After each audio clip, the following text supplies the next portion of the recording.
las hormonas.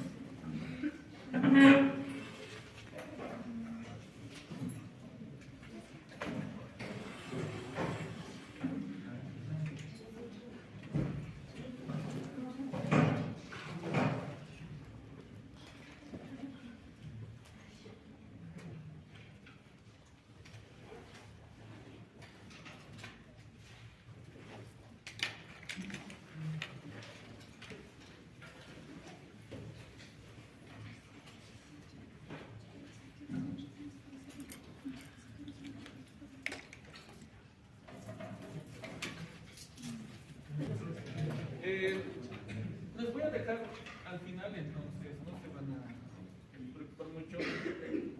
Tengo aquí todas las caritas que me tocan en este segmento, entonces voy a entregar a tu compañero para que lo dejen en la fotocopiadora, ¿ya? Y de ahí ustedes, la siguiente clase que me toca, entonces pueden traer su copia y anotarse ahí algo que no está en la diapositiva, ¿ya?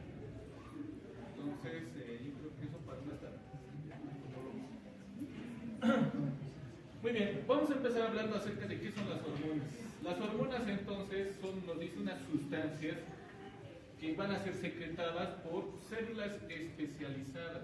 Entonces, como ustedes han visto, existe el miocardio, existe también lo que son las fibras de conducción, las células endoteliales. También existen células que se encargan de secretar sustancias que controlan a otras células o tejidos para que cumplan una función. Entonces, ese mecanismo por el cual se controla a otra estructura dentro del cuerpo, principalmente pertenece al sistema nervioso, ¿no? El sistema nervioso controla varias estructuras dentro del cuerpo. Pero también existe otro sistema especializado en lo que es el control y la regulación. Ese es el sistema endocrino. Como indica, básicamente está formado por células que producen sustancias que tienen la capacidad de controlar a otros tejidos. ¿Cuál es la diferencia con otras glándulas? Nos dice, estas glándulas de secreción son internas, es decir, tenemos glándulas que tienen conductos para secretar lo que es su sustancia producida. Por ejemplo, las glándulas salivales. Las glándulas salivales tienen conductos, ¿no? Por ejemplo, el conducto de Steno, en el caso de glándulas salivales, que llevan su producción hacia la cavidad oral. ¿Listo? Otra glándula que ustedes conocen, por ejemplo, el hígado. El hígado tiene también su conducto por donde secreta la bilis, ¿no? Luego tenemos el conducto pancreático también, ¿no? Del páncreas, que produce su sustancia pancreática y lo lleva también hacia el intestino. Las glándulas endocrinas se caracterizan porque no tienen conductos. ¿Listo? Esa es una de sus características. Las endocrinas no presentan conductos. Por tanto, su secreción sale a través de la sangre. Todas estas glándulas endocrinas tienen una rica irrigación, tienen una gran cantidad de vasos sanguíneos cuya función es justamente recoger la secreción de esta glándula y empezar a distribuirlo por todo el cuerpo. Entonces, esa es una característica. Las glándulas de secreción interna no tienen conducto. Por eso se llaman glándulas endocrinas, carentes de conductos, y presentan células especializadas que producen una sustancia. ¿Cuál es la función de todo esto? Controlar o afectar la función de otras células. ¿Listo? Entonces son sistemas de control. Ahora, les menciona qué tipos de mensajeros o sustancias tenemos que tienen esta función. Los primeros lo hemos visto en el primer segmento, lo que son los neurotransmisores. Eran sustancias producidas por terminaciones nerviosas y en este caso los axones terminales, y controlaban funciones, ¿no? Funciones nerviosas. Luego tenemos lo que es el tema de hoy, las hormonas endócrinas. Estas son producidas por glándulas o células especializadas, influyen en la función de otras células o tejidos. Luego tenemos las hormonas neuroendocrinas. No, en el cuerpo no vamos a tener sustancias que sean totalmente diferentes unas de otras, sino muchas veces comparten similitudes. Por ejemplo, ustedes deben recordar, hemos hablado acerca de las catecolaminas, la adrenalina. ¿Quién produce la adrenalina o dónde se produce la adrenalina? En la médula suprarrenal. No se produce, digamos, en las fibras nerviosas. ¿Esto qué quiere decir? Que las fibras nerviosas producen noradrenalina, ¿ya? que es la catecolamina, que sería el neurotransmisor. Y la adrenalina es también una catecolamina, pero no lo producen los nervios, lo produce una glándula, en este caso la glándula suprarrenal en su médula. Sus funciones son muy parecidas. Entonces, no podríamos clasificarlo como neurotransmisor, ¿no? O como una hormona. Entonces, entraría dentro del grupo que son las neurohormonas o neuroendocrinas.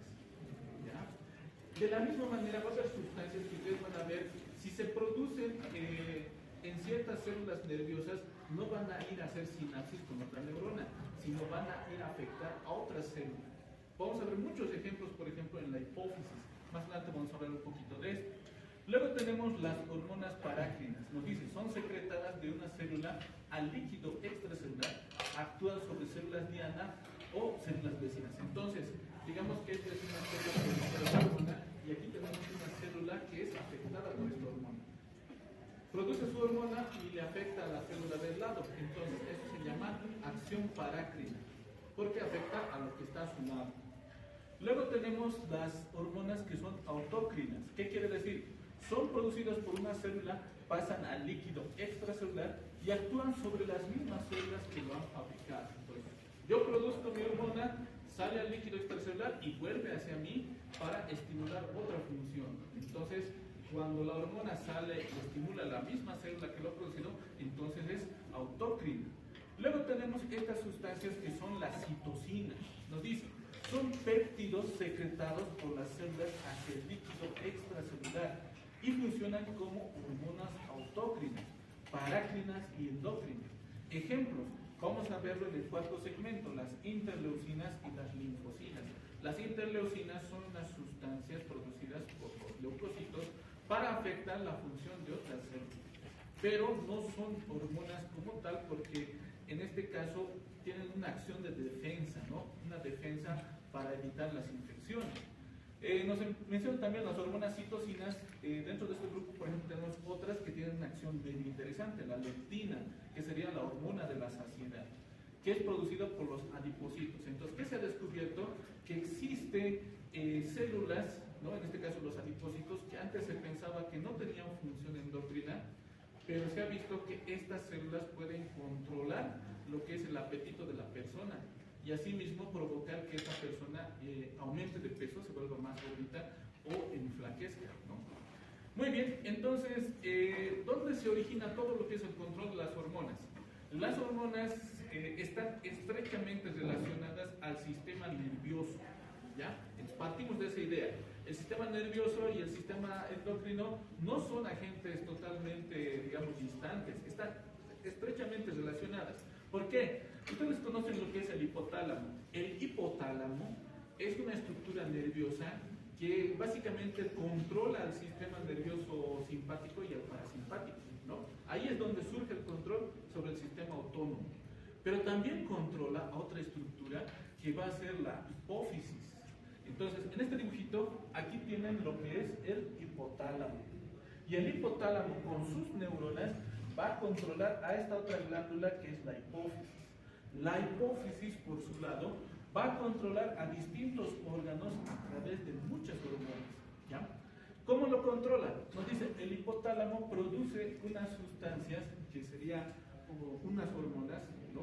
Específicamente más neurohormonas, que se llaman factores liberadores. Entonces ustedes van a ver, todo lo que tenga una letra R en su nombre es un factor liberador, ¿ya? O una hormona liberadora. Y tenemos, como ustedes pueden ver, varios. Hormona liberadora de corticotropina, ¿no? Hormona liberadora de prolactina, hormona liberadora de tirotropina, hormona liberadora de la hormona de crecimiento, ¿no? Y hormona liberadora de gonadotrofinas, ¿no? Entonces, si bien existen hormonas liberadoras, también va a haber hormonas inhibidoras, y están de color rojito, ¿no? La hormona inhibidora de la prolactina, ¿no? Y la hormona inhibidora de la hormona de crecimiento y lo que es la tirotropina, que se conoce como somatostatina. Entonces, el hipotálamo va a producir estas hormonas y mediante la circulación sanguínea los va a mandar hacia lo que es la hipófisis. Ahora, hay dos hormonas que no están en este cuadrito porque su liberación es, podríamos decir, directamente por la hipófisis. Han de escuchar estos días con lo que es la parte de vascular, lo que es, por ejemplo, la ADH, ¿no? O la vasopresina, y hay otra que es la oxitocina. Estas dos hormonas se producen en el hipotálamo, núcleo supraóptico y paraventricular, pero se liberan en la hipófisis. Y ustedes se preguntarán, ¿cómo es esto? Entonces, las neuronas de los núcleos supraóptico y paraventricular producen la oxitocina y la ADH, y mediante sus axones bajan a través del tallo hipofisiario a la hipófisis posterior. En la hipófisis posterior recién liberan la ADH y la oxitocina, y a través de la circulación esto sale ya al resto del cuerpo. Estas dos hormonas son ejemplos diferentes a lo que les he ido comentando, porque estas dos hormonas se producen en el hipotálamo, pero se liberan en la hipófisis. En cambio, las que les he comentado, estas hormonas directamente van a la hipófisis, y en la hipófisis estimulan a las células para que produzcan la verdadera hormona. ¿Ya? Otra diferencia. Aquí tenemos, por ejemplo, esto, fíjense este dibujito, ¿no? Este es un sistema porta. No sé si ustedes recuerdan, en lo que es anatomía, había lo que era el sistema porta hipofisiario, el sistema porta hepático. ¿Cuál es la característica del sistema porta hepático? El sistema porta, o todo lo que sea porta, tiene una característica. Empieza en capilares y termina en capilares. Entonces, tiene capilares, ¿no? Forman las vénulas, ¿no? Y estos posteriormente, nuevamente acaban en capilares. Eso es un sistema porta. Empieza en capilares y termina en capilares. Normalmente eso no debería pasar. ¿Qué es lo que normalmente sucede? Tenemos arterias, arteriolas, capilares, vénulas y venas, ¿no? Y así las venas finalmente llegan hacia el corazón, ¿no? Por las venas cavas. Ese es un sistema normal, ¿ya? Pero este sistema es especial y lo tenemos en dos lugares principalmente. En el hígado, ¿no? El porta hepático, donde las venas o los capilares se forman en los intestinos, ¿no? Y posteriormente se forma la vena porta, y en el hígado termina también en capilares, en las células hepáticas. Ese es el porta hepático. Y este es otro porta que están conociendo, que es el porta hipofisiario. Empieza en capilares en el hipotálamo y termina en capilares en la adenohipófisis, en la parte anterior de la hipófisis. Su función, transportar todas estas hormonas liberadoras hacia la hipófisis. ¿Y la hipófisis qué va a hacer? Mediante estas hormonas liberadoras va a secretar y generar lo que son las hormonas reales, ¿no? Entonces producirá ACTH, prolactina, hormona tiroidea, hormona de crecimiento, la hormona folículo estimulante, la luteinizante. ¿Listo? Entonces esa es la estrecha relación que tiene el hipotálamo con la adenohipófisis, ¿no? Mediante el sistema porta hipofisiario. Y con la neurohipófisis, su relación es con los núcleos supraóptico y paraventricular para la liberación de esas dos hormonas, que es la oxitocina y la ADH.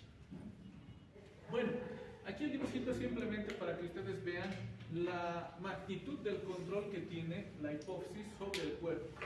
La hipófisis, como pueden ver, controla el riñón con la ADH, controla al útero y a la glándula mamaria con la oxitocina, controla los huesos, músculos, tejido adiposo mediante lo que es la hormona del crecimiento, la glándula mamaria con la prolactina, ¿no? Controla lo que es las gónadas, tenemos los ovarios, los testículos, a través de la FSH y la LH, ¿no? Controla la tiroides con la TSH, la hormona estimulante de la tiroides, y controla a la corteza suprarrenal con la ACTH. Básicamente podemos decir que un 60 o un 70% de las glándulas endocrinas son controladas por la hipófisis, y el otro porcentaje se controla por el metabolismo. Entonces, todo este rote vamos a ir hablando de ese control que existe por las distintas glándulas, no solamente por la hipófisis. Muy bien, este es otro elemento que ustedes tienen que recordar, porque muchas veces se les va a preguntar, he visto en varios exámenes parciales en todos los años que estoy por aquí, que siempre han hecho alguna pregunta relacionada a esto, ¿no? ¿Qué quiere decir? ¿Cuál es la clasificación de las hormonas dentro del cuerpo? Tenemos tres grupos bien grandes y bien importantes: las hormonas proteínicas y polipeptídicas, las hormonas esteroideas y las hormonas derivadas de aminoácidos. ¿Listo? Entonces, el primer grupo, el grupo de las hormonas proteicas, como dice su nombre, su material de construcción básico son los aminoácidos. Entonces, en bioquímica están viendo los aminoácidos. Entonces, estos aminoácidos van a empezar a unirse y formar a las hormonas proteínicas polipeptídicas. ¿En qué, digamos, se diferencia una de la otra? Básicamente la cantidad de aminoácidos, ¿no? Entonces, si son menos de 100 aminoácidos, van a ser hormonas polipeptídicas, ¿no? Y si son mucho menos, serán peptídicas. Y si superan los 100 aminoácidos, serán hormonas proteínicas, ya estructuras grandes y más complejas, ¿no? Aquí tenemos, por ejemplo, ¿no? esta hormona que está formada por varios aminoácidos, las cuales van a formar estas hormonas peptídicas, polipeptídicas y proteínicas cuando ya son más complejas. Luego tenemos las hormonas esteroideas.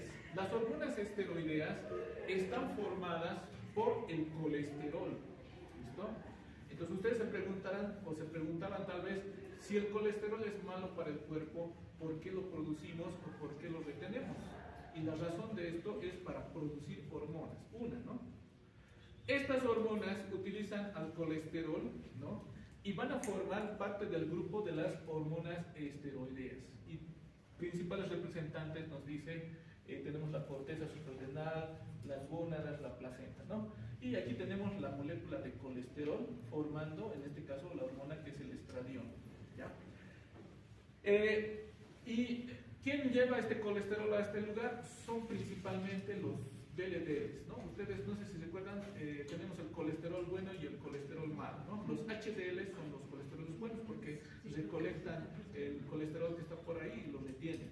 Los LDLs y los VLDLs son el colesterol malo, porque estas sueltan su colesterol por ahí y van generando aterosclerosis, obstrucciones en ciertos vasos. Entonces, estos LDLs principalmente son transportadores de colesterol y ellos son los que llevan el colesterol hacia las células para que produzcan estas hormonas, ¿no? Entonces, los LDLs tienen su función, tienen un por qué existen, y en este caso es para llevar lo que es el colesterol a estas glándulas endocrinas para que produzcan su hormona. Y finalmente tenemos el grupo de las hormonas derivadas de aminoácidos, donde no tenemos que buscar mucho. El único aminoácido que se utiliza en este caso para producir una gran cantidad de hormonas va a ser la tirosina, ¿no? No sé si recuerdan, dentro de los aminoácidos cítricos o con amiguitos, entonces la tirosina es la que se va a transformar, ¿no? Ya deben recordar que la tirosina se utilizaba para la formación de catecolamina, ¿no? Dopamina, dopamina y adrenalina, noradrenalina, ¿no? Y en este punto vamos a ver que se utiliza para otra hormona más, que va a ser la hormona tiroidea, ¿no? La triiodotironina o la tiroxina. Entonces, nos dicen, ¿no? La hormona tiroidea, y en la médula suprarrenal va a producir o ayuda a producir lo que es la adrenalina, ¿no? Como hemos ido viendo. Y este aminoácido, ya les comenté, la tirosina. Ahora, bueno, estas tablitas están simplemente para recordar esa importancia de la hipófisis, pero de todas maneras está en su texto de Guyton y tampoco es el objetivo preguntarles, ¿no? Sobre esto, simplemente es para conocimiento, porque a lo largo de todos estos días van a ir hablando de cada una de estas hormonas. Nos dice entonces, en el hipotálamo se va a empezar a producir lo que es las hormonas liberadoras, lo que les comentaba, ¿no? La TRH, liberadora de tirotropina, CRH, liberadora de corticotropina, la GHRH, hormona liberadora de la hormona de crecimiento, la GHIH, mejor llamada también somatostatina, que es la inhibidora de la hormona de crecimiento, las liberadoras de gonadotrofinas, tenemos el inhibidor de prolactina, que también se llama dopamina, ¿no? Imagínense, la dopamina lo conocíamos como neurotransmisor, ¿no? Que era un producto intermedio en la producción de catecolaminas. Y esto, ¿no? Que muchas veces también les preguntan, ¿cómo se clasifican? Entonces, todas las liberadoras, como pueden ver, van a ser peptídicas, ¿no? Y el último, que es la inhibidora de dopamina, va a ser una amina, ¿no? Porque básicamente es la tirosina transformada, ¿no? Sería una hormona derivada de aminoácidos, por eso le pone como amina. Ahora, ¿qué va a ser la hipófisis? La hipófisis tiene tres partes. De esas tres partes se estudian dos. la adenohipófisis y la neurohipófisis. Adenohipófisis, como ustedes recuerdan en la anatomía, la parte anterior, y la neurohipófisis, la parte posterior. Y tenemos la parte intermedia que divide a los dos. La adenohipófisis es la que tiene más funciones, como ustedes pueden ver, es la que trabaja más, porque va a producir hormona del crecimiento, la hormona estimulante de la tiroides, la adrenocorticotrópica o estimulante de la corteza suprarrenal, la prolactina, ¿no? La hormona estimulante de los folículos, FSH, y la hormona luteinizante, ¿no? Este nombre tal vez no sea el más correcto porque dice folículo estimulante, ¿no? Y diría, entonces los varones no tienen esto o no lo producen, pero los varones también lo producen, ¿no?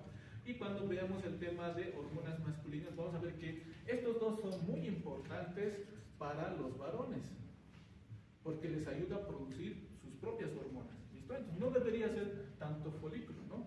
También debería ser parte de lo que es la testículo estimulante, tal vez. Pero, bueno, se ha quedado con este nombre y lo conocemos. Pero no se equivoquen, estas dos, si bien principalmente se estudia en la producción y regulación de hormonas femeninas, en los varones también se producen normalmente y tienen también otras funciones. Bueno, aquí les da una pequeña descripción, obviamente, relacionada a los órganos que estimulan, y como pueden ver, la clasificación, todas son peptídicas, ¿ya? Luego tenemos la neurohipófisis, que les decía produce dos, ¿no? La ADH y la oxitocina, ¿no? Hormona antidiurética también que se llama vasopresina o ADH. Esta primera, entonces, regula los riñones, básicamente controla la cantidad de agua que va a absorber, es también hormona peptídica. La oxitocina, esta va a regular a lo que es la glándula mamaria y al útero. ¿Qué es lo que hacen? Regulan su contracción, ¿listo? En este caso, es también una hormona peptídica. Y cuando veamos este tema en la hipófisis, vamos a ver que hay solo un aminoácido que lo diferencia. El resto de su estructura es similar, ¿no?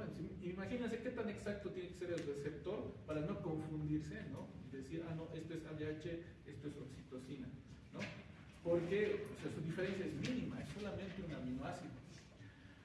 Muy bien, entonces, ¿qué otras hormonas tenemos? Tenemos, nos dice, de la glándula tiroides, ¿no? Que produce la T3, T4, entonces esa es clasificada como una hormona amínica, ¿no? Porque la T3 y la T4 provienen de la tirosina. La tirosina es la que da vida a estas hormonas, ¿listo? Pero vamos a ver cuáles son sus transformaciones químicas y la estructura final. No es tirosina como tal, sino tiene un acoplamiento de dos tirosinas, ¿listo? Eso cuando llevemos esa hormona. Si ustedes recuerdan, la glándula tiroides básicamente tiene tres grandes o tres tipos celulares que producen hormonas. Tenemos las células C que producen calcitonina y tenemos estas células, ¿no? Que forman una glándula, la glándula paratiroides, que está en la cara posterior de la tiroides. Entonces produce tres tipos de hormonas, la T3, T4 que ahorita les comentaba, la calcitonina, que favorece el depuesto de calcio, nos dicen huesos, y reduce concentración de iones de calcio en el líquido celular. Es una hormona peptídica. Y la glándula paratiroides, que es produce una hormona, la hormona paratiroidea, la PTH, que controla la concentración de calcio, iones de calcio en suero, ¿no? Y aumento de su absorción intestinal y renal, liberada por y liberación de calcio por los huesos. Es una hormona peptídica. Entonces, estos dos están estrechamente relacionados. Y vamos a ver una tercera hormona que no lo producimos en grandes cantidades y más debemos consumirlo, que es la vitamina D. La vitamina D es una hormona o funciona como hormona dentro de nuestro cuerpo. Porque la PTH, si no hay vitamina D, no trabaja. Pues tiene que haber vitamina D para que la PTH trabaje. ¿Y de dónde lo consumimos? Principalmente tenemos, por ejemplo, la leche, el queso, y nuestra piel también lo forma la vitamina D. Pero necesitamos varias horas así con el sol para que se vaya produciendo a partir del colesterol de nuestra piel. Pero no es tan saludable porque nos vamos a quemar y la luz ultravioleta va a empezar a lesionar a nuestras células, ¿no? Entonces, más fácil es consumirlo, ¿no? Pero si alguien quisiera vitamina D natural, pues ponerse al sol, entonces también se produce, ¿no? Luego tenemos la corteza suprarrenal, produce cortisol, aldosterona, ¿no? El cortisol, que va a ser el principal glucocorticoide de nuestro cuerpo, que es bien importante. Todo lo que es glucocorticoides tienen que estudiarlo porque es un fármaco que lo van a usar harto cuando estén trabajando, porque está dentro de lo que son los antiinflamatorios. Y las personas mayores que tienen artritis, artrosis, lo usan bastante, y enfermedades inmunológicas para el asma, o sea, para varias enfermedades inmunológicas se usa bastante lo que son los corticoides. Obviamente no el cortisol como tal, sino sus variaciones más potentes como la dexametasona. Entonces, el cortisol tiene que saberlo muy bien. Luego tenemos la aldosterona, que es uno de los principales mineralocorticoides. ¿Qué hace la aldosterona? Ayuda al cuerpo a reabsorber, principalmente, eso nunca se olviden, sodio. Aldosterona, sodio. Eso. Ahora siempre nos comenta, tal vez aquí también está, que se encarga de la reabsorción de agua y la eliminación de potasio y hidrógeno, pero eso es secundario. Lo que ustedes nunca tienen que olvidarse es que la aldosterona ayuda a la reabsorción de sodio. Entonces están estrechamente relacionados. ¿Listo? Y junto con el sodio muchas veces también ingresa el agua, nos ayuda también a que el agua ingrese al cuerpo o se mantenga. Y su enemigo, el aldosterona es enemigo del potasio. Entonces la aldosterona ayuda a la excreción o la eliminación del potasio. Y junto con el potasio, como dice aquí, los hidrogeniones. Entonces, eso no se olvide, ¿no? La aldosterona es amigo del sodio y es enemigo del potasio. Luego tenemos, nos dice la médula, que ya hemos comentado en otros temas, su acción es estimulación simpática por la producción de adrenalina principalmente. ¿Listo? Y bueno, menos cantidad de noradrenalina. El páncreas, que lo van a ver más adelante también, es importante porque este produce la insulina, que es lo que utilizamos para poder asimilar la glucosa, ¿no? Ayuda o favorece el paso de glucosa hacia el interior.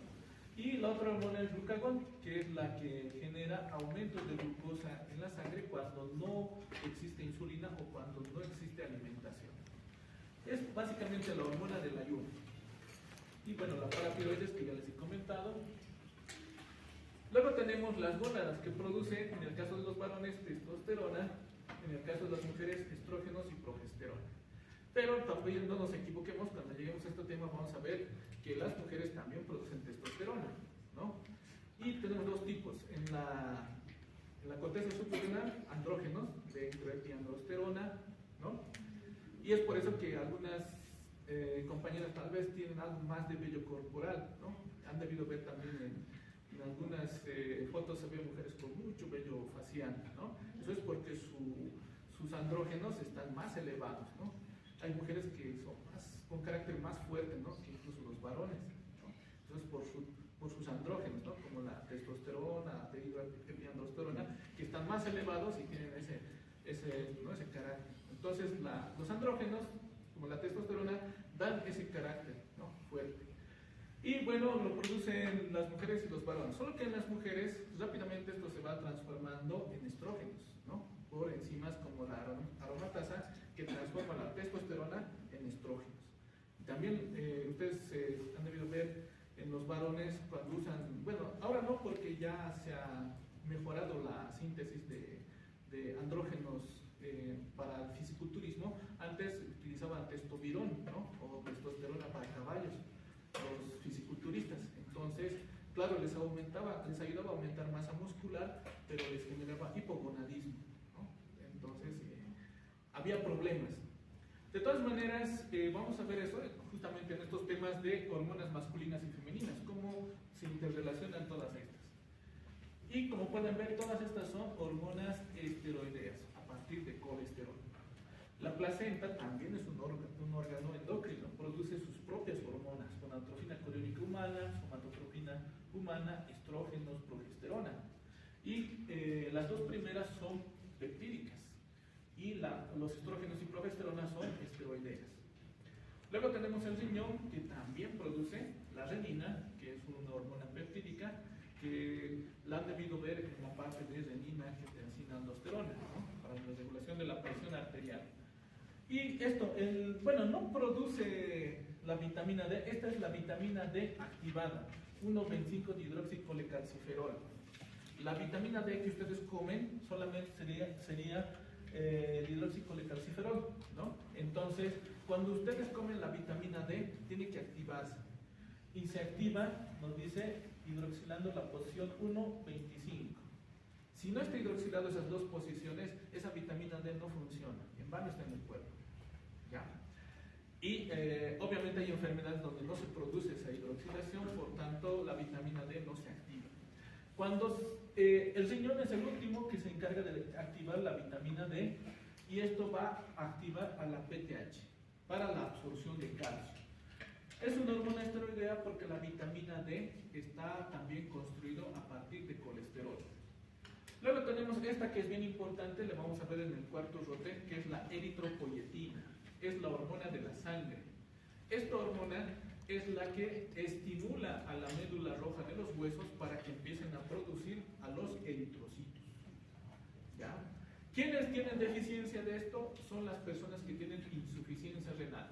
Las personas que están en diálisis o hemodiálisis ya no producen esta hormona en cantidades suficientes y su problema más grande es la anemia. ¿Listo? ¿Quiénes lo producen en exceso? Las personas que tienen una enfermedad que se llama policitemia. Entonces, la policitemia es un trastorno por un exceso de eritropoyetina que estimula a las células pluripotenciales en lo que es la médula roja de los huesos para que empiecen a producir como locos lo que es a los eritrocitos. ¿Ya? Bueno, entonces esto lo vamos a ver en el cuarto segmento. Como pueden ver, en un segmento no vamos a ver a todas las hormonas, vamos a necesitar dos rotes para ver en su totalidad. Esta de aquí no lo han visto así como hormona como tal, pero se le ha debido hablar cuando hablábamos de insuficiencia cardíaca. Al año también se va a hablar en fisiopatología de insuficiencia cardíaca, y ahí es donde entra el papel de esta hormona, que es el péptido natriurético auricular. Esta hormona básicamente lo que hace es regular que el corazón no se encharque en sangre, es decir, que el corazón no se distienda demasiado por volumen sanguíneo. Y cuando esto sucede, se activa esta hormona, el péptido natriurético, y nos dice aumenta la excreción de sodio, ¿no? Y reduce la presión arterial. Entonces baja el volumen de sangre y la presión para que el corazón no se dilate demasiado. Es una hormona peptídica. El estómago. Bueno, esto del estómago, el intestino delgado, lo vamos a ver en el segmento de gastrointestinal, que es después de hormonas. Está también dentro de este rote, pero es la segunda mitad. ¿Ya? El estómago, nos dice, produce gastrina, que favorece la secreción del ácido clorhídrico en las células parietales. Es peptídico. Luego tenemos el intestino. Bueno, el intestino delgado produce varias hormonas, no están todas, pero la más importante nos dice la secretina y la colecistocinina. Secretina para la liberación de bicarbonato y agua por lo que son las glándulas exócrinas o acinares del páncreas. La colecistocinina, esto no se olviden, esto también muchas veces se pregunta, ¿cuál es la función de la colecistocinina? Es la contracción de la vesícula biliar y la liberación de enzimas pancreáticas. ¿Listo? La colecistocinina es peptídica. Y les decía, los adipocitos también habían sabido hacer una hormona, que es la leptina. Se me fue la luz. Pueden escuchar hablar principalmente en las personas que tienen sobrepeso o obesidad. No es la única razón por la que son gorditos, pero sí, digamos, tiene un papel. Entonces, la leptina, ¿cuál es su función? Inhibe el apetito, estimula la termogénesis. Principalmente esto. Si alguien tiene hambre constantemente, entonces puede ser porque no tiene mucha leptina, ¿no? Ahora, también el hambre puede ser un reflejo del estrés o la ansiedad. Si una persona está constantemente estresada o ansiosa, puede también tener aumento del apetito. Es una hormona peptídica. Ahora, ¿qué es lo que se ha visto cuando el tejido graso va aumentando? Esto también genera una inhibición de esta leptina. Muy bien, segundo elemento importante, ¿cómo se sintetizan las hormonas? Las hormonas se han agrupado en tres grandes, ¿no?, grupos, que son las proteínicas peptídicas, las esteroideas y las derivadas de aminoácidos. Entonces su síntesis también va a ser en tres grandes grupos. la síntesis de las hormonas peptídicas y proteínicas va a seguir el mismo tipo de síntesis de las proteínas. Es decir, va a haber un estímulo que va a llegar al núcleo para que el núcleo haga su RNA mensajero, ¿no? Este va a ir al retículo endoplásmico rugoso y mediante los ribosomas va a empezar a hacer su traducción, ¿no? Información del ARN en información de aminoácidos. ¿Listo? Entonces, desde ese punto donde está sucediendo ya la síntesis de la cadena de aminoácidos, es donde entra esta parte. Entonces, nos dice, el retículo endoplásmico rugoso produce estas hormonas, pero no hormonas finales, sino lo que produce es una pre-pro-hormona. ¿Listo? Pre-pro-hormona. Entonces, por ejemplo, la insulina es una hormona proteínica, entonces se va a producir pre-pro-insulina. Y así ustedes, cualquier hormona proteínica, le pueden cambiar su nombre. Nos dice, en el retículo endoplásmico rugoso, una vez que se ha formado la cadena larga de pre-pro-hormona, se va a empezar a quitar un pedacito, ¿no? Entonces, ¿qué pedazo se va a quitar? La porción pre. ¿Listo? Entonces, la pre-proinsulina, antes de dejar el retículo endoplásmico rugoso, va a perder su porción pre. Y la proinsulina va a empezar a ir hasta el aparato de Golgi, ¿no? Entonces, estas prohormonas se van almacenando en el aparato de Golgi, donde va a empezar a perder su segmento pro. ¿Listo? Entonces, la proinsulina, como en este caso les comentaba, pierde esa porción pro y directamente ya tenemos la insulina, que es la molécula final, la que tiene acción. Y esto va a ser liberado mediante exocitosis. ¿Listo? Entonces, la hormona se produce en el retículo endoplásmico rugoso como pre-pro-hormona. Pierde su porción pre. Luego se va al aparato de Golgi. En el aparato de Golgi pierde su porción pro y ya está la hormona listo para su acción. Y va a salir de la célula por exocitosis. Muy bien. ¿Qué pasa con las esteroideas? Entonces nos dice, ya sabemos que se sintetizan a partir del colesterol, no se almacenan, entonces llega al colesterol, el estímulo y empiezan a producirse y a liberarse, ¿no? Su mecanismo de síntesis es más complejo, entonces cada hormona tiene sus pasos, no se puede generalizar como los otros, entonces en cada hormona que van a ir estudiando van a ver su síntesis. Pero de manera general, lo que va haciéndose es añadir, ¿no? En el caso de la testosterona, ¿no?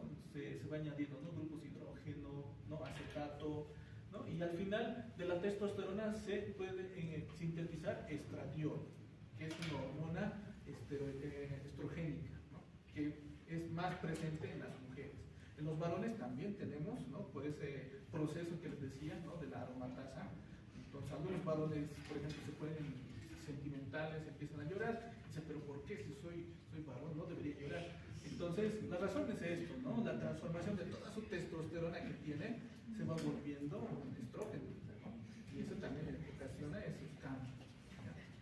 Pero de todas maneras no es tan significativo, ¿no?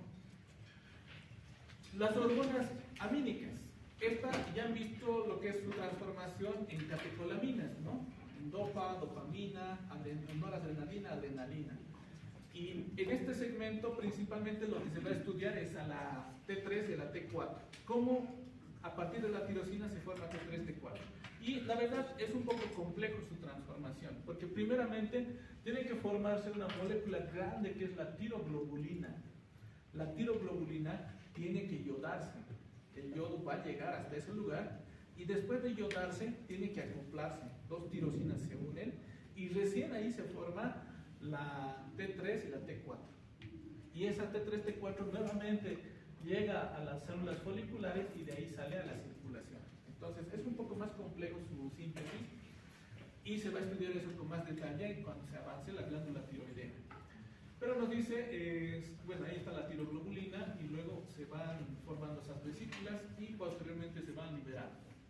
De las catecolaminas ya hemos visto. Ahora, las hormonas, como les decía, no tienen conductos para su secreción, pasan a la sangre y mediante la sangre llegan a los tejidos. Entonces nos dice, la secreción y la acción puede ser rápida, como en el caso de las catecolaminas, y puede ser sostenida como la hormona tiroidea y la hormona del crecimiento para varios meses. Pero esto tiene truco, van a ver en la hormona del crecimiento que la hormona del crecimiento solo dura unos minutos. Y hay otra hormona que va a amplificar sus efectos, las somatomedinas. Y bueno, en ese tema vamos a hablar justamente, o van a hablar sobre lo que es la hormona del crecimiento. Todas las hormonas tienen control de secreción por retroalimentación, es decir, el cuerpo va controlando, ¿no?, microgramo o picogramo por picogramo las hormonas que se van produciendo. Y el cuerpo dice, tenemos mucha hormona tiroidea, mucha hormona esteroidea, dejen de producir. Entonces eso es retroalimentación. Controla la cantidad y si es mucho, manda la señal para que ya no se produzca. O si controla y ve que es poquito, dice, produzcan más. ¿Listo? Entonces, todas las hormonas tienen su retroalimentación. No hay hormonas sin retroalimentación porque si no generaría un caos en el cuerpo. Nos dice entonces la retroalimentación puede ser positiva o negativa. Positiva para que se produzca más, negativa para que deje de producirse, ¿no? Para evitar una secreción excesiva. La retroalimentación positiva obviamente es para que se produzca más. Y hay variaciones cíclicas. Entonces, una hormona que se tiene variación cíclica es la hormona del crecimiento. ¿Cuándo se produce? Cuando la persona duerme. ¿Ya? O sea, si una persona no duerme, no va a producir mucha hormona del crecimiento. Y uno tal vez se pregunta, yo no tengo talla muy alta, es porque no dormía, ¿no? Pero también hay otro componente que es el hereditario. ¿Listo? Pero básicamente, si una persona descansa por lo menos sus 8 horas, esto hace que se produzca hormona del crecimiento. Obviamente, si ustedes ya han pasado los 18 años, ya sus huesitos se han soldado, ¿no? Entonces, su cartílago de crecimiento ya está osificado. Ya no pueden crecer más a lo alto, pero sí pueden crecer a lo ancho.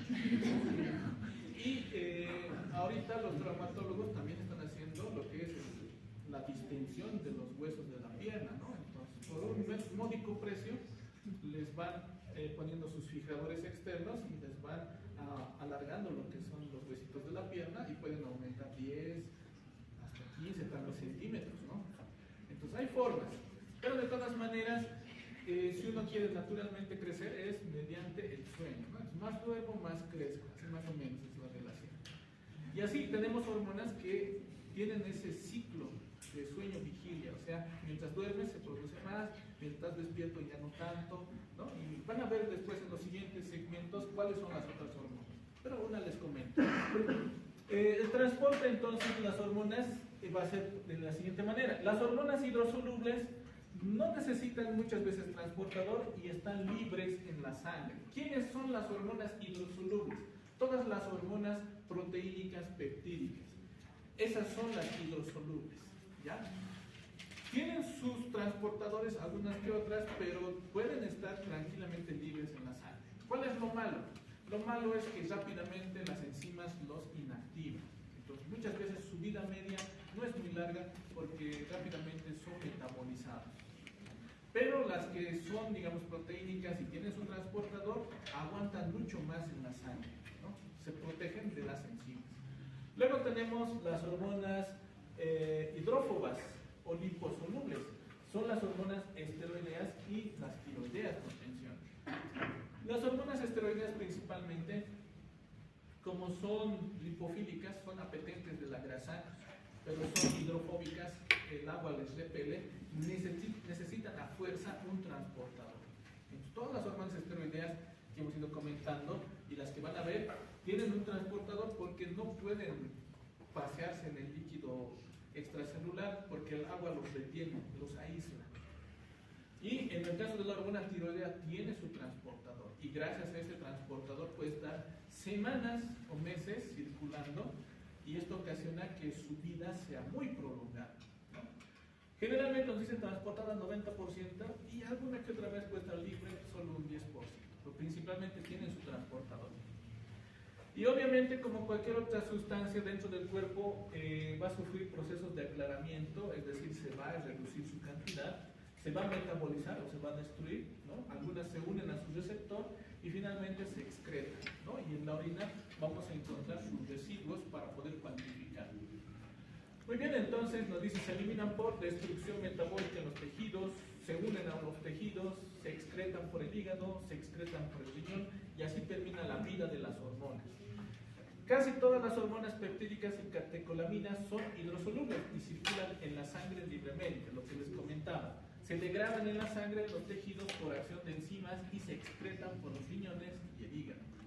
La angiotensina 2 que circula en la sangre es inferior o tiene una circulación inferior a 1 minuto. Fíjense, estas hormonas hidrosolubles casi no duran mucho, ¿no?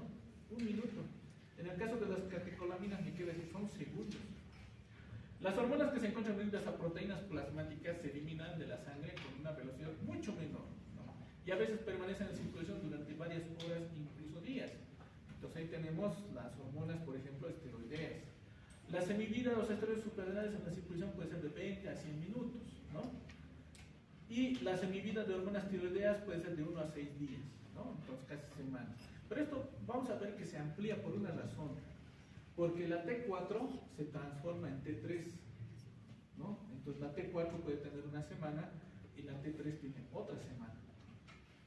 ¿Ya? Vamos a ver eso en la parte de tiroides, porque la T4 es como una especie de superhormona que puede estar un tiempo, pero para prolongar su vida se transforma en T3. Y esta T3 todavía tiene acción. Muy bien, receptores. ¿Dónde van a actuar las hormonas?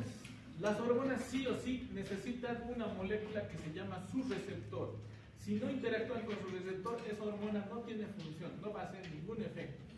Los receptores, nos dicen, pueden ser superficiales, principalmente para las hormonas proteínicas, porque son hidrosolubles y llegan fácilmente a su receptor. Pueden ser receptores citoplasmáticos dentro del citosol, dentro de la célula, principalmente las hormonas esteroideas. Y hay algunas que son específicas de receptores nucleares, o sea, se pasan todo lo que es la membrana, el citoplasma y se van al núcleo. Y en el núcleo van a tener sus receptores. Entonces, dentro de esto tenemos las hormonas tiroideas. ¿Qué problemas puede haber con esto? Puede haber inactivación de algunas moléculas receptoras, es decir, esta persona no va a tener un buen funcionamiento de sus hormonas porque sus receptores están mal. No captan o no capturan a la hormona. Inactivación de algunas proteínas intracelulares, es decir, sus receptores intracelulares no están funcionando. Secuestro temporal del receptor. Hay fármacos, toxinas que pueden inactivar temporalmente el receptor y por tanto la hormona no va a tener función. Destrucción de los receptores, ¿no? Puede ser, lo dice, por lisosomas o también por el sistema inmunológico. Eso es lo que pasa, por ejemplo, con la diabetes tipo 1. El sistema inmunológico empieza a destruir todo lo que está relacionado a la insulina, principalmente a las células productoras, entonces produce estos problemas. Luego tenemos menor producción de receptores, ¿no? Entonces los receptores pueden aumentar o pueden disminuir, no son estáticos. Y por señalización intracelular hay unión hormona-receptor para los que son esteroideos. Muy bien. Vamos a ver en esta última parte lo que son los receptores. Entonces tenemos receptores, nos dice, unidos a canales iónicos. Estos van a fomentar lo que es la entrada de sodio o la salida de potasio o la entrada de calcio. ¿Listo? Y tenemos receptores unidos a canales iónicos mediante proteína G. Básicamente, ¿cuál es la función? Es abrir estos canales para que lo que es el sodio ingrese, salga el potasio o también ingrese el calcio. Ejemplo, tenemos ahí lo que es las catecolaminas, ¿no? La adrenalina es un ejemplo de una neurohormona que produce la apertura de canales iónicos. Luego tenemos esta que es, digamos, la más, no la más compleja, pero la que, digamos, tiene mayor efecto y mayor acción a largo plazo. Es el receptor unido a la proteína. Uno, lo dice. La proteína G o el receptor unido a proteína G es una proteína heterodimérica de fijación al GTP. Entonces, aquí tenemos el receptor. El receptor es como una especie de gusanito, como una víbora, ¿no? Que está en la membrana, que tiene 7 segmentos, ¿no? Estos 7 segmentos están así, ¿no? Acoplados o doblados en lo que es la membrana de la célula.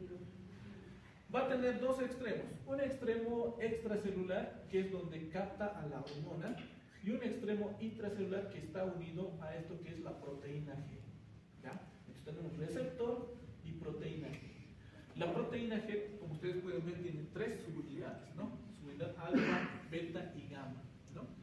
Y cuando está inactivo, esto está unido a un GDP, ¿no? Un guanosine difosfato.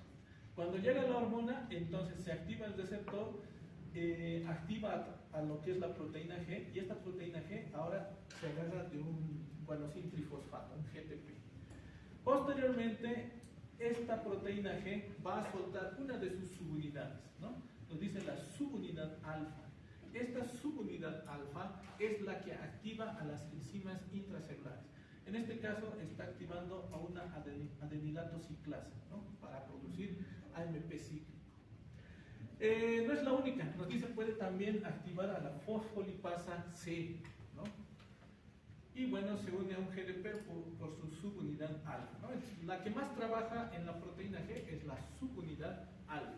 Luego de que pasa el estímulo, nuevamente las tres subunidades se unen y nuevamente se inactiva el receptor. Luego tenemos lo que es los receptores unidos a enzimas. Estas son muy, digamos, la variación de enzimas es muy grande. Como ejemplo les pongo a lo que es la leptina. Entonces viene la leptina, se une a su receptor, ¿no? En la membrana de la célula y va a activar, nos dice, enzimas. ¿Qué enzimas? Las JAK2 principalmente, ¿no? ¿Qué es la JAK? Es la Janus quinasa, ¿no? Es una enzima que va a fosforilar. ¿A quién va a fosforilar? A los STAT, ¿no? Que son unas proteínas que se encuentran dentro de la célula.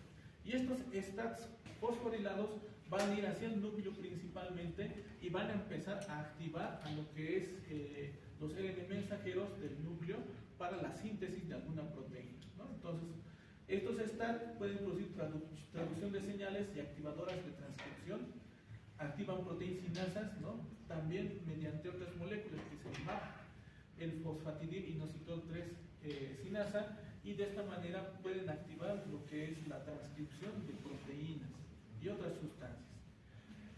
Bueno, básicamente es un ejemplo, ¿no? Cuando se habla de la leptina y van a ampliarlo más, es simplemente un resumen, pero más o menos tenemos un ejemplo de una hormona que activa enzimas dentro de la célula. Luego tenemos lo que es la activación de genes. ¿Quiénes pueden activar genes? Imagínense, son las hormonas esteroideas, retinoides y vitamina D. Estos no se conforman con activar enzimas en el citosol, se van directo hacia el núcleo y le van a dar una orden para que empiece a sintetizar algún RNA mensajero, ¿no? Se forma el complejo hormona-receptor, se fija el promotor ADN, ¿no? O un elemento de respuesta de hormona, activa o reprime la transcripción de ARN mensajero. Muy bien, luego tenemos los segundos mensajeros. ¿Quiénes habían sido los segundos mensajeros? Dos principalmente. Vamos a verlo más adelante. El AMP cíclico y el GMP cíclico. ¿Qué significan? Ahí está, adenil ciclasa, AMP cíclico y guanil ciclasa. ¿Listo? Entonces, estos dos pueden trabajar con lo que es el receptor y la proteína G, ¿no? Donde se produce el AMP cíclico. O, bueno, básicamente también pueden trabajar, ¿no? En este caso con el óxido nítrico, nos dice, con el receptor del óxido nítrico, el cual utiliza GMP cíclico, ¿no? Entonces, el GTP es transformado en GMP cíclico, en el caso del óxido nítrico, y en el caso de lo que es, nos dice la proteína G, el ATP es transformado en AMP cíclico, y eso se vuelve un segundo mensajero. Hormonas que utilizan segundo mensajero: angiotensina, calcitonina, catecolaminas, corticotropina, gonadotrofina, el glucagón, nos dice FSH, PSH, CRH, LH, varios, ¿no? Secretina, somatostatina y finalmente vasopresina. Todos estos usan segundos mensajeros. Luego tenemos el segundo mensajero por fosfolípidos de membrana. Entonces, ¿qué es lo que sucede aquí? Nos dice, la hormona se une a su receptor, esta activa la proteína G y la proteína G activa la fosfolipasa C. Y este va a transformar el fosfatidil inositol fosfato 2 en inositol fosfato 3 y diacilglicerol. Y estos a su vez van a activar enzimas, ¿no? Y también pueden activar la transcripción de proteínas dentro de la célula. ¿Listo? Entonces tenemos un ejemplo de segundo mensajero, pero en este caso es lo que se llama la fosfolipasa C. Esto también lo vamos a ver en la parte de anticuerpos de inmunología, en la producción de lo que es las prostaglandinas. Y bueno, tenemos ejemplos: angiotensina, catecolaminas, se ha cortado un poco, pero hormona liberadora de gonadotropina, de crecimiento, la liberadora de tirotropina, oxitocina, ¿no? Y la vasopresina. Y tenemos aquí un segundo mensajero que prácticamente no es su función trabajar con hormonas, sino su función más importante era la contracción en el músculo liso, la calmodulina. Entonces la calmodulina es esta que se encuentra ahí de color amarillo. Nos dice, tenemos el segundo mensajero de calcio calmodulina, ¿no? Se genera gracias, o va a generar potenciales de membrana que abren canales de calcio, interacción de hormona con receptores que abren también canales de calcio. Entonces, ¿qué hace la calmodulina? Tiene 4 sitios de unión con la molécula de calcio, ¿no? 3 o 4, y una vez que se unen las moléculas de calcio y la calcitonina, esta calcitonina se activa, ¿no? Y esta calcitonina puede, esta calmodulina puede activar o inhibir a las proteínas sinasas. Entonces, no solamente trabaja en la contracción muscular lisa, también puede activar enzimas dentro de las células. Esto lo hace mediante fosforilación, ¿no? Miosina sinasa. El calcio es bien importante porque el calcio dentro de las células tiene un valor muy bajo, 10 a la menos 8 menos 7 moles litro. Si el calcio aumenta, esto genera activación de muchas enzimas, en este caso la calmodulina. Y por ejemplo, un fenómeno o un efecto muy peligroso del calcio es la activación de lo que es la apoptosis. Entonces, hay unas proteínas en las células que son las caspasas. Las caspasas, si no hay calcio, no pasa nada. Cuando el calcio aumenta, se activan y estas caspasas generan la apoptosis de la célula. Bueno, entonces nos menciona, ¿cómo nosotros detectamos las hormonas? ¿Cómo sabemos que nuestras hormonas están normales en el cuerpo? Se pueden hacer de 2 formas. Uno, radioinmunoanálisis, y otro es mediante exámenes de lisa. La radioinmunoanálisis, básicamente, ¿qué nos dice? Tenemos el suero de una persona, le vamos a agregar una hormona marcada con un elemento radiactivo, y luego se pone suero, ¿no? Es decir, un anticuerpo contra esa hormona. Una vez que se combinan los dos, entonces se va a cuantificar la cantidad de hormona que tiene ese suero, ¿no? Por su unión a lo que es los anticuerpos y al marcador radioactivo. Entonces, lo que hace el aparatito es ver cuánto de radiación se emite y dice tanta cantidad de hormona. Como es muy baja la cantidad, entonces se requiere este tipo de estudios que son más minuciosos, porque si fuera, digamos, por cuantificación, digamos, molecular, o digamos de otra manera, no daría un valor muy exacto. Se necesita radioinmunoanálisis para poder detectar, ¿no? En este caso se cuantifica la cantidad de radiación que emite. Ahora, si digamos no se puede realizar este estudio, ¿no? Entonces se puede hacer el siguiente, que es el examen enzimático. En este caso, mediante, nos dice el ELISA. El ELISA es el análisis de inmunoabsorción ligado a enzimas. En este caso, lo que se hace es cuantificar, nos dice, mediante frasquitos, ¿no? Es un frasquito. Y en este frasquito, ¿qué va a haber?